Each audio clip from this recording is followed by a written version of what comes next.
लहान पिल्लं किंवा शेळी बरं का, शक्यतो लहान पिल्लांनाच हा जास्त विकार होतो. मग तो दूध पिल्यानंतर असेल किंवा दूध पिल्यानंतर आपण त्याला व्यायाम न दिल्यामुळं अशी पिल्लं 2-3 दिवसात, अगदी महिन्याभराच्या कालावधी मध्ये काय होतं की या पिल्लांचा म्हणजे सकाळी तर उड्या हाणत असतात आणि सायंकाळी पूर्णपणे ही पिल्लं पोटावरती अशा लाता मारून म्या म्या करून जीव सोडून देतात.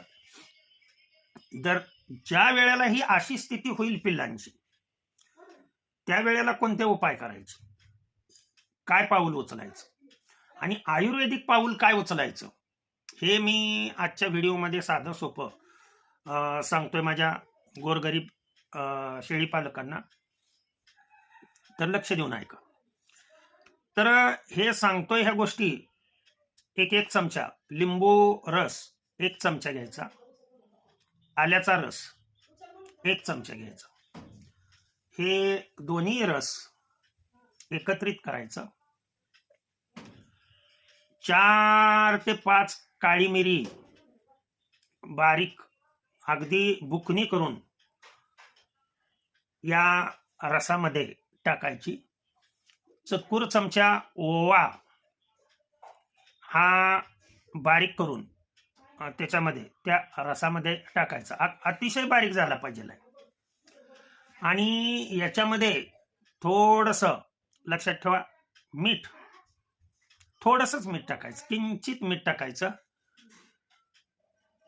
आणि लहान पिल्लू, जर अतिशय लहान पिल्लू असेल तर त्या लहान पिल्लाच्या तोंडामध्ये बोट घालून त्याच्या जिभेवरती ह्याचं बोट बुडवायचं व्यवस्थित आणि हे जिभेवरती लावायचं ते, की जेणेकरून ते चाटून घेईल.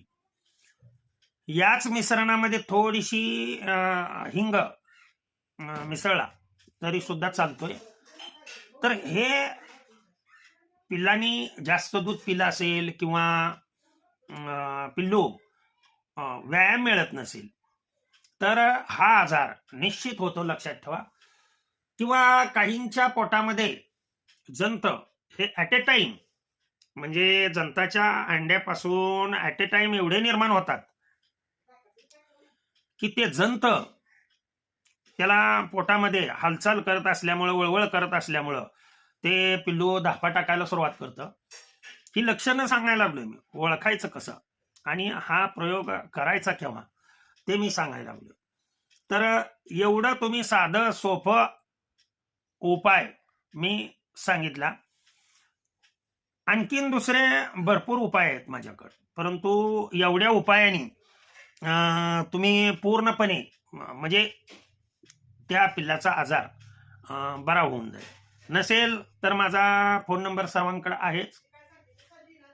हे दिवसातून 3 ते 4 वेळा चाटवायचं त्याला, 1-2 तासाच्या अंतरावर. आणि अतिशय महत्वाची गोष्ट कोणती ती मी सांगतो, लक्ष द्या. त्या पिल्लाला अजिबात दूध पाजायचं नाही 1 दिवस, म्हणजे 24 तास ते पिल्लाच्या पोटामध्ये दूध जाता कामा नये. मग सर जगायचं कसं ते पिल्लू? तर त्याच्यासाठी लिंबू सरबत करायचा. आपली नेहमी वापरतो ती साखरही टाकायची आणि खडी साखरेचा एवढा एवढा तुकडा त्याच्यामध्ये टाकायचा आणि ते त्याला ह्याच्या साहाय्याने, सिरिंजच्या साहाय्याने त्याला ते पाजायचं. साधारण प्रत्येक वेळेला त्याच्या पोटामध्ये 30 ते 40 ml एवढं झालं पाहिजे. दिवसातून 3 वेळा पाजा.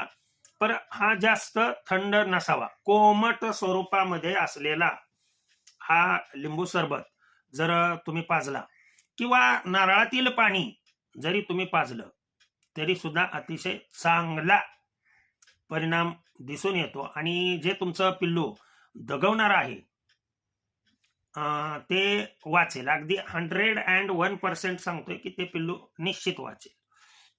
चॅनल नवीन आहे हा.